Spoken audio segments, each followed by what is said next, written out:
All right. I was. You folks can come forward. I was thinking about this today, and I was thinking, okay, I should probably just grab some things. And I want to preface this by saying, does anybody remember maybe 12 to 15 years ago?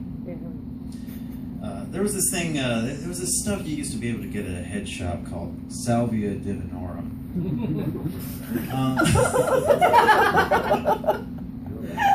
And it was a smokable. You would smoke it, and it was terrible. It was dirty and it was nasty. But it was like taking a really, like a lot of LSD, and then it only lasted for about 20 minutes. And that's what I want to preface this with. What I did for this, and I was going back, and I was going back into some early things and some things from my late teens and early 20s, and I found I was in a psychedelic rock band at one point where I was writing some lyrics and playing an organ and putting a lot of strange substances in my body, and that's what I want to preface this reading with. And this is one that I wrote that ended up being, I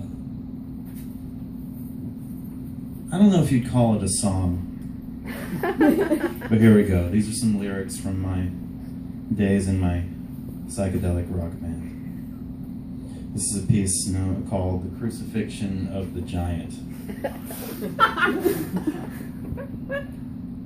80 feet up, their ankles were chained to a splintered bar, and the thick black smoke that rose from the head of a clockwork giant stained their prison suits.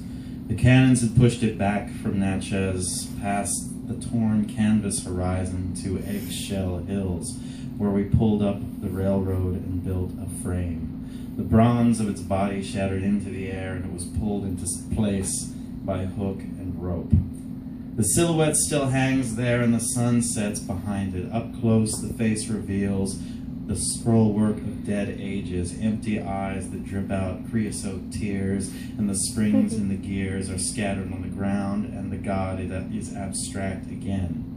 We hollowed out its body and made it our own, with a throne studded with semi-precious stones. Wait. Stupid machines. Here we go. And a bed draped in velvet stuffed with feathers, where she lies waiting like a well-made doll. It was way out where the road has no lines, and the hay bales reminded me of dead horses. I lived way out in the country too.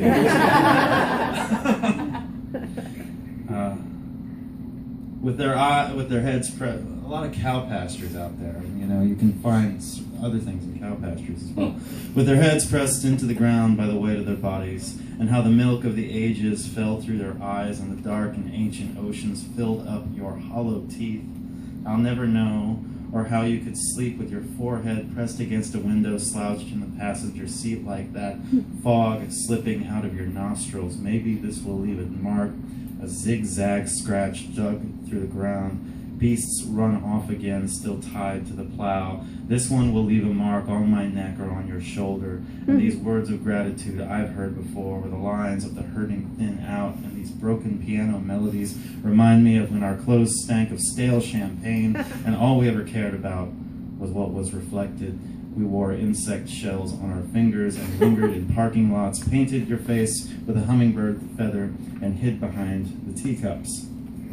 Whoever thought this was how it would end, dribbling sugary glazed spit into a broken vase to leave for the ants. What else could you say about it? There is no zipper on this monster suit, no secret identity, no way out. So,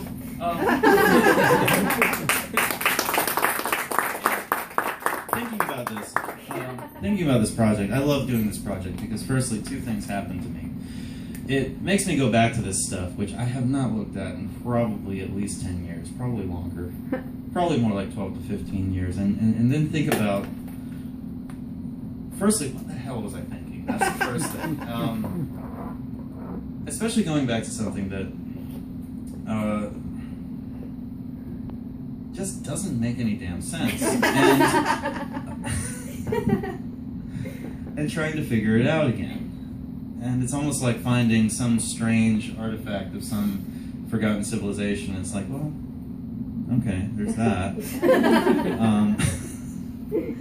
Anyway, yeah. Thank you. Thank you.